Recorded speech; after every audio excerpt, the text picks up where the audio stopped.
Case study number 2 is a man we will call Jesus. He is in his early 40s, married with 2 children, and living near San Antonio, Texas. Jesus was supporting his family while going to law school. He was nearing completion of his law degree and working for a very prestigious and powerful law firm in 2001. The firm was treating him in a very reprehensible manner, and rather than be a passive victim, he filed a discrimination lawsuit.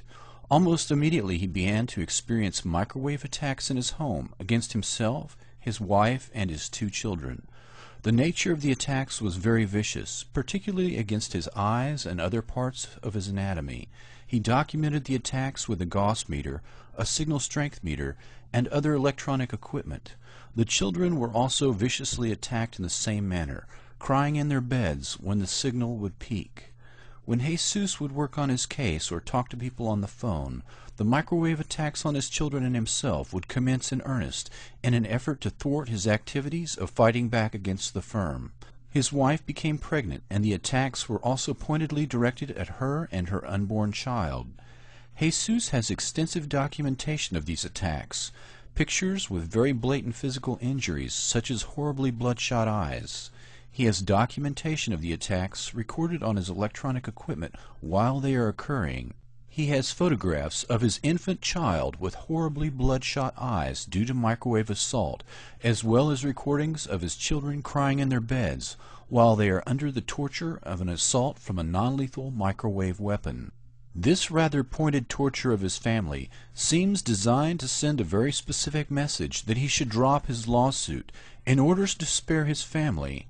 He moved outside of his home to other locations in town to spare his wife and children the worst of the non-lethal attacks. When Jesus moved out, the attacks on his family diminished in their intensity, but they have never ended. His own physical mutilation continues wherever he tries to find refuge. The family has even fled to multiple locations in Mexico to stay with extended family.